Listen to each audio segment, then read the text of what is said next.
Namaste. Welcome to Hindu Digest. We are meeting after a long gap.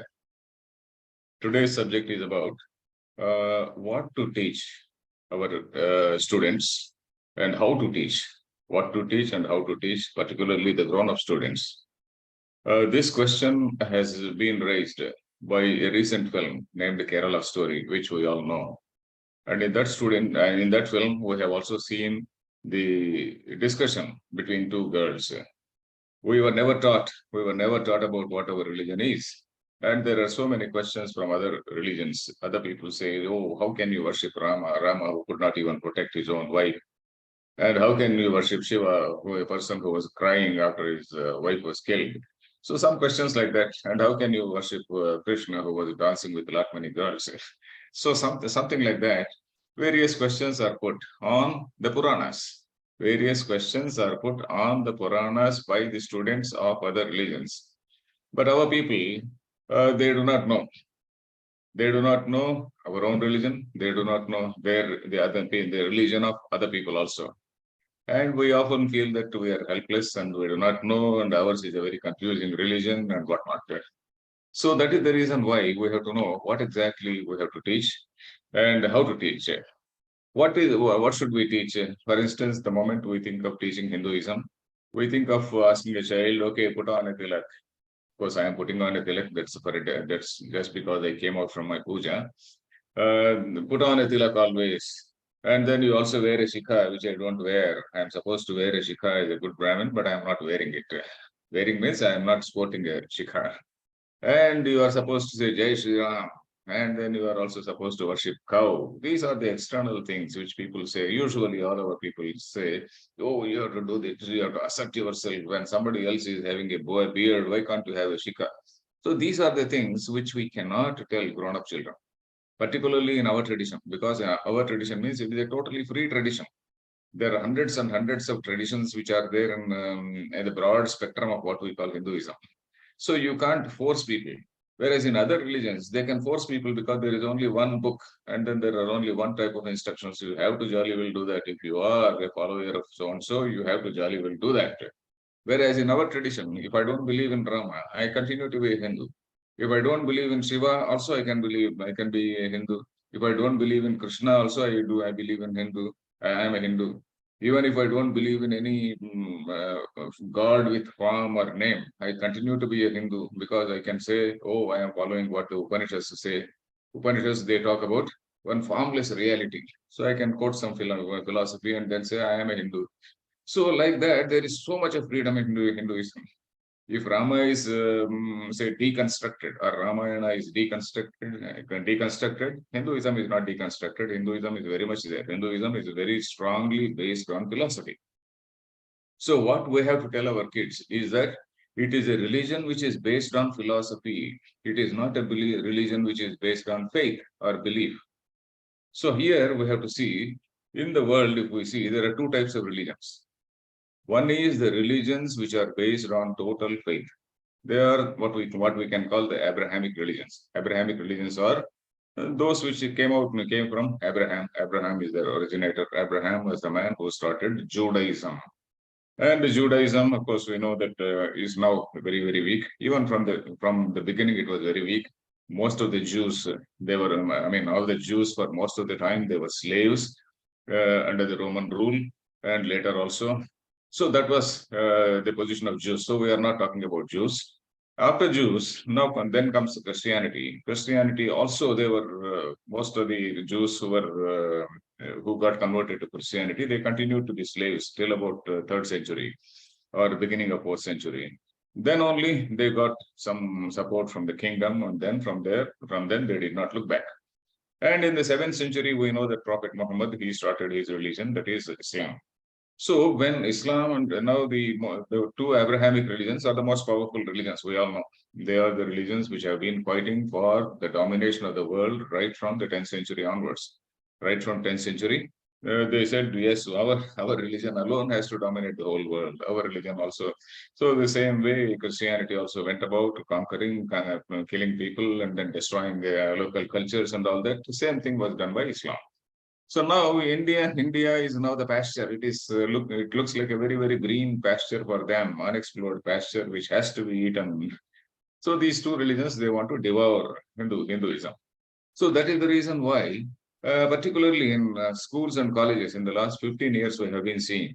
For the last 15 years, in fact, when I was in the department, I worked as a in the police department, as you might be knowing. So right from that time, we have been hearing about people who are trying to proselytize the fellow students, put some inconvenient questions like the questions which I raised. So like that, it has been going on. So now this Kerala story has highlighted this particular problem. It has done a good thing. Many people, many parents are now they have got awareness now. They have got an awareness. Yes, we have to teach something. Unfortunately, the parents also do not know. The parents they will say, okay, you read some Purana, or you may say, okay, you start Vishnu Sahasranamam, you start doing this puja, etc. But that will not give a good picture or a broad picture of what Hinduism is. If we want to know the broad picture of Hinduism, we have to go to our roots. We have to go to, say, there are very many eminent people who have written, for example, Swami Shivananda's book, if we see all about Hinduism. There are many Swamijis who have written about what is Hinduism. And in fact, it has been my passion also. About 10 years ago, I wrote one book, How to Teach Hinduism to Your Child, and I re-edited, revised it also. The latest edition is 2019, I think, How to Teach Hinduism to Your Child. That book is available on Amazon also. Of course, I am not trying to promote my book, but then it is now very recent. I have given thousands of books freely to most of the people, to most of my friends. So anyway, what to teach is very important. Now, if we can see the difference between the philosophy-based religions and belief-based religions, these Abrahamic religions are belief-based religions. That is because they were started at one point of time in history by one particular person who claimed, yes, I have got communication from God, and you all have to listen. And luckily for him, he was able to impress some people, and luckily for him, he was able to get some, support from the king. Of course, in the case of Christianity, it took a long time. But in the case of Prophet Muhammad, he was a very lucky man. He got support immediately, and then he expanded. In his own lifetime, he saw a vast land under his control. Vast land means the whole Arabian Peninsula. It was under his control. So, like that, the religions spread. They were considered. They were seen by one person had claimed that he got communication with the God, and then he convinced other people. But if you see the philosophy based religions are mostly Eastern religions. Eastern religions means not only Indian religions, but also you can see Confucianism, Taoism, etc. from China. So, like that, say our Indic religions are four religions mainly, only four, let us say. That is Buddhism, Jainism, Hinduism, of course, Hinduism, Buddhism, Jainism, and Sikhism. Sikhism, of course, is the latest religion. So these four religions, they are basically philosophy based. This Upanishadic philosophy may not agree with Buddhist philosophy. It may not agree with Jain philosophy. Buddhism and Jainism, they don't agree. And then, say there is some difference between the Upanishadic philosophy and the philosophy of the Hinduism, let us say, not Upanishadic philosophy. There is some difference between Hinduism and Sikhism, though the Upanishadic philosophy is common to both of them. It's a very important point we have to see is that Upanishadic philosophy, what all the Upanishads say, is accepted by Sikhism. Only in practices, Hindu practices, the social division, etc., it is not there in Sikhism. So that way, it is a improvement over Hinduism, we can boldly say, and shamelessly say, because Hinduism still, our people are not able to get over this idea called caste, in the sense that caste is not created by religion. I have been, in my earlier talks also, I have told, but unfortunately, our religious leaders are not openly saying it. And many social philosophers also, they are saying, no, caste is very important. Caste is what has saved our Hinduism, and caste is, it has got a social capital, etc., etc. They are saying. But at the same time, it is also having a sort of adverse opinion in the minds of various people who think themselves to be Shudras, etc. So caste is something which is not created by religion. It is something which has to be told. And Sikhism made a very bold departure. And then in Sikhism, they have accepted the Upanishadic philosophy in toto. You kindly read Sikhism. And they have done away with the caste divisions. So coming to that, so this is the two types of religion, as I said. One is the belief-based religions, the other is philosophy-based religion. This is one thing which we have to tell our kids. And if we see in the belief-based religions, that is both in Christianity and Islam, when was the earth created? When was the creation done? That was in 4004 BC. Whatever applies to Christianity applies to Islam also. So 4004 BC, the earth was created. Whereas according to Indic religions, the Indic religions, Hinduism says the earth's creation, it is something which is anadi. This is, it is absolutely, it is, you can't count the beginning. Anadi means that which has no beginning. It has been going on in cycles. Some creation comes and then it stays for a while and then it again goes down, and then again another Srishti comes, it again stays for a while, and then again it disappears. So like that Srishti, Sthiti, Laya, we say it comes in cycles. So in the Abrahamic religions, there is a linear concept of time. So the 4004 BC to now 2023 ADE, common era, as we say. Then in Indian civilization, it is not so. In Indian religions, it is cyclical. Various yugas, etc. Then we see what is the goal of Abrahamic religions.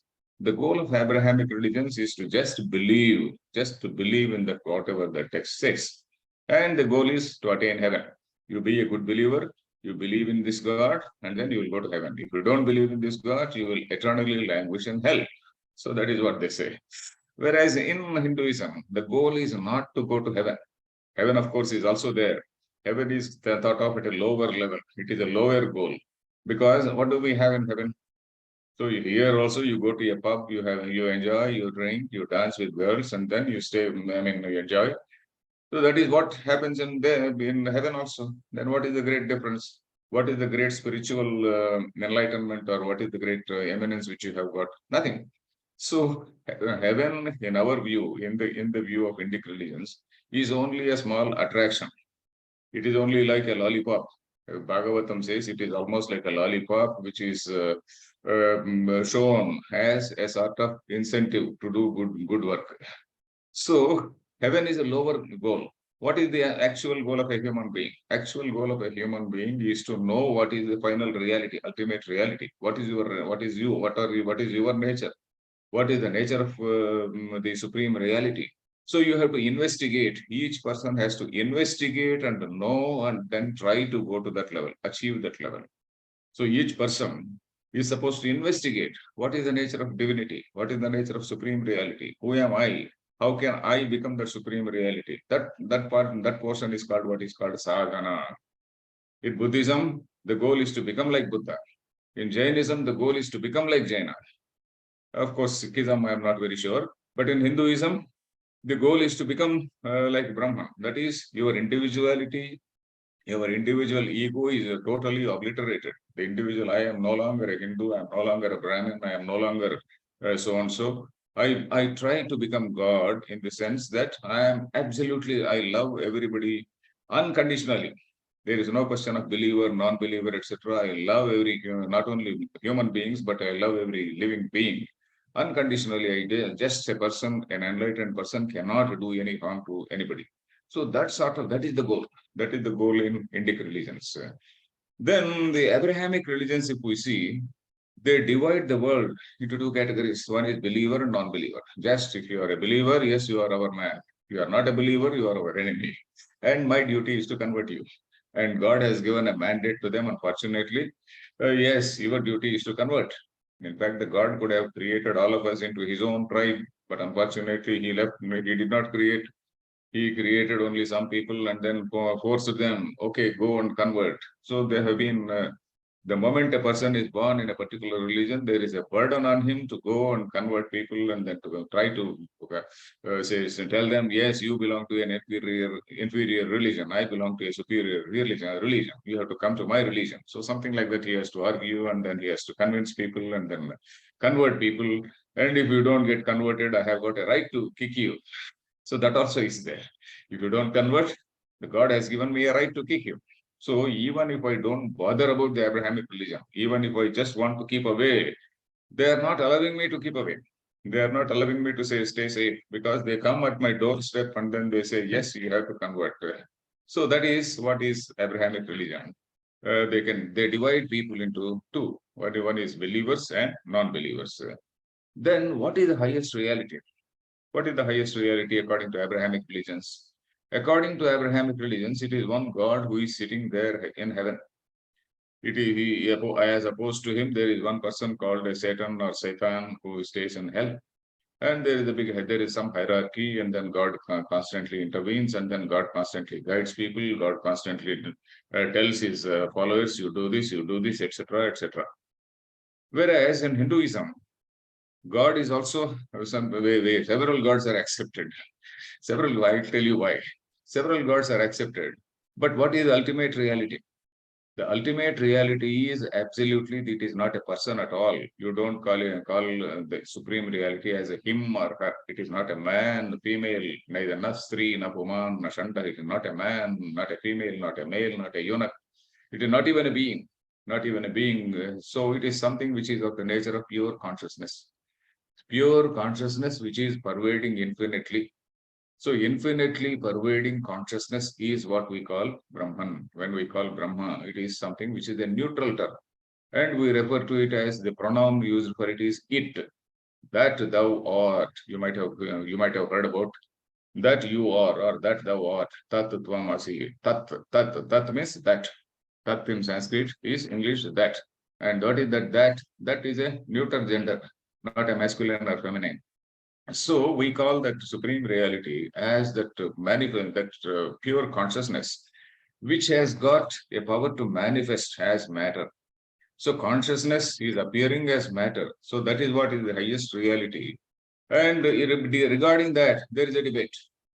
Are there two things like consciousness and matter? Or is consciousness alone manifesting as matter? Or matter is more, primary, or consciousness is primary. So regarding these points, there is a debate. That is the reason why we have got Buddhism, we have got Jainism, we have got Hinduism, and then there are Charvakas who don't believe in all these things, who believe in only the real, what we call the real world, what we see with their eyes, with our eyes. So like that, we have got different schools. So what Vedanta does in Hinduism, when we talk of Hinduism, what Vedanta says is that supreme reality is something which is absolute Shuddha Chaitanya, that is pure consciousness. And that consciousness is appearing as the whole universe, living and non-living, all the living, non-living beings, all the people, all this, what all we see is nothing but that universe.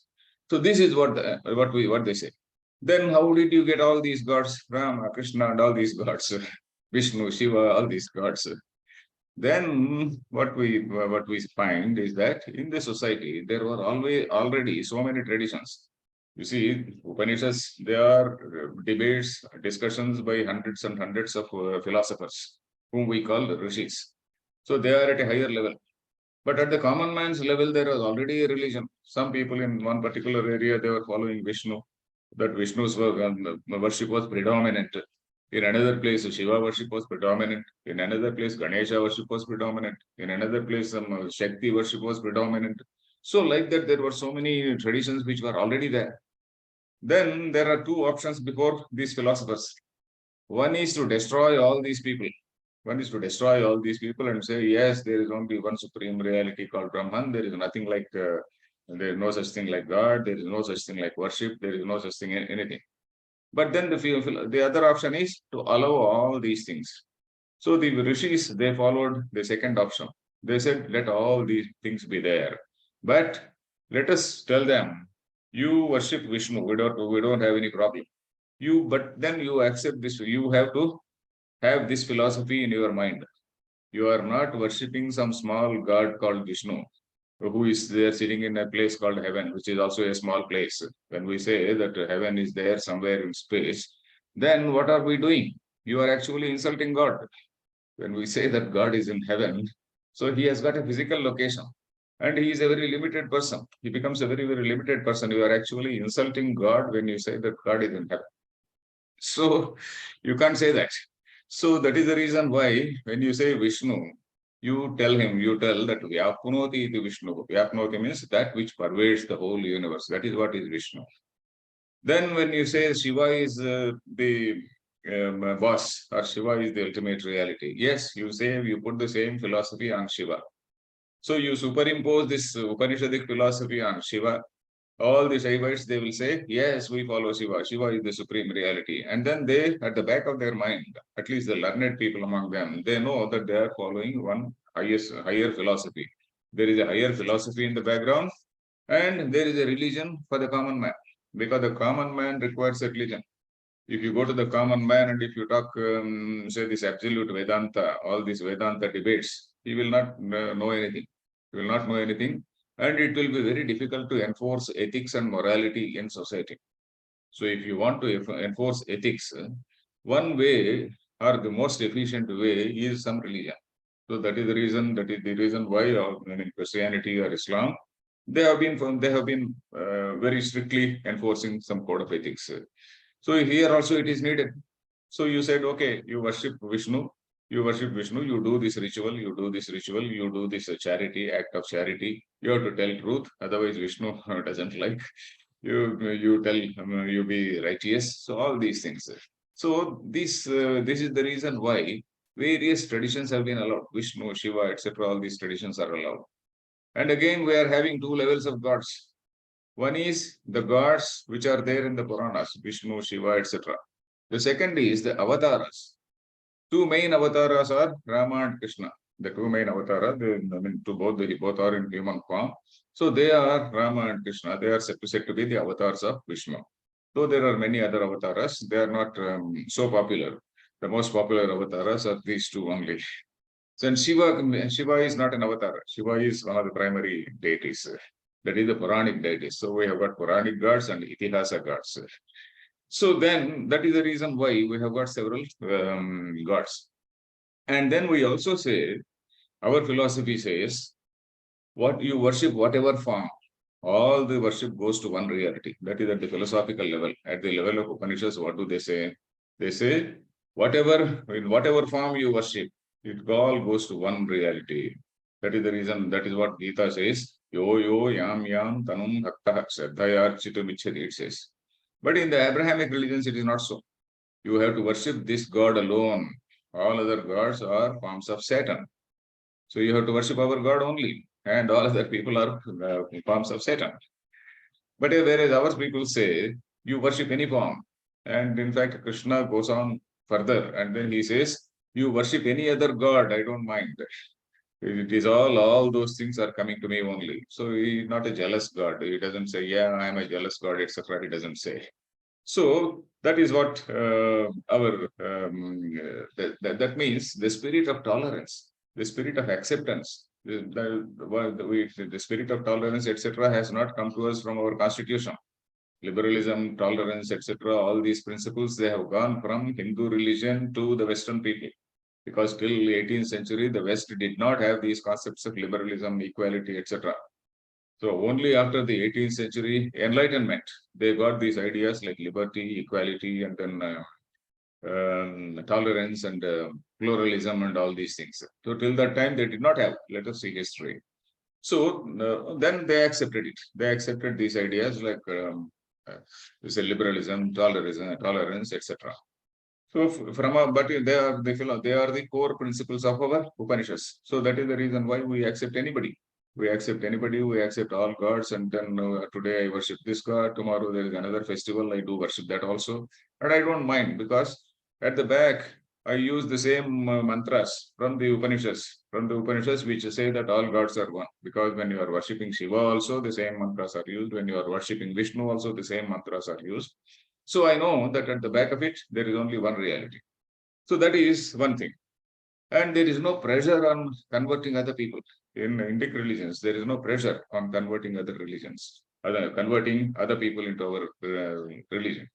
And our highest reality is something which is philosophically explored. There is a book called Brahma Sutras. Brahma Sutras is a very unique book. In fact, I don't think there is anywhere in the world there is a book called Brahma Sutras to discuss the nature of what is the highest reality. There are debates. There are sutra. Sutra means a formula. So how can Brahma, can the reality be somebody who favors one tribe or who hates another tribe? There is a big prakaranam. There is a big chapter on that. Vaishamya, Nairbhranya. Can God favor one group? He cannot. God itself, first of all, God is not a person. So that way, this Brahma Sutra is something which is a philosophical debate, a book of philosophical debates about the nature of reality. So that we have to know. So finally, I just want to say one point only. This philosophy of Upanishads is what Vivekananda told in Chicago, in his meetings in several places in America. He did not tell about Hindu, he did not tell about Vishnu worship, he did not tell about Shiva worship, he did not tell about Chandi Yagam, he did not tell about various other rituals. He told only about the philosophy. Yes, this is our philosophy. And this is the reason we accept all, we have got this liberalism, plurality, and all these things. And that is the core, that is in our blood. So this is what we have to tell our people. And we have to tell not only, okay, you do this puja, that puja, wear a shikha, and then wear buttu, and then you accept yourself. And then when somebody comes in hijab, you also have to go with some other dress, etc. This is idiotic. If somebody is wearing whatever dress they want to wear, let them wear. We are not bothered at all. So let us know things. Our aim is to know. Our aim is to know the highest reality. And all these things have to be told to know that our religion is something which is founded on a philosophy and not on belief. This is the most important thing. It is a philosophy based religion and not a belief based religion. And this has to be told with a warning that it is not for debating or quarreling or challenging. It is only just to know and smile. If somebody comes and says something, okay, you just smile and leave it. Not to debate. If the other person is willing to listen to you, you can say, okay, you please read this book also. You can only tell them, you please read our book also. And you please read your book also. Because we are also supposed to know what the other religions say. I have not told some of the harshest things which the other texts say. There are so many books. I need not tell. So, because I have been, our emphasis is just to train our people. And the students are good enough. Students, they will explore and then they will read the books of other religions also. There are many English writers who have written books on other religions, books on Christianity, books on Islam, etc. And then we are at liberty to see. There are so many books online also. So with this, I stop now. And my appeal is, our objective in training our youngsters is not to quarrel or pick up quarrels or debates with other people, but to know. And if somebody comes with some arguments, we just smile and leave it. And all their questions are at a lower level, what we call Purana level, not at a philosophical level. We can talk at a philosophical level. At the Purana level, also we can answer. If they say, okay, how can you worship Rama as a god, etc., etc., also we can worship. But for that, we need some deep knowledge of Ramayana.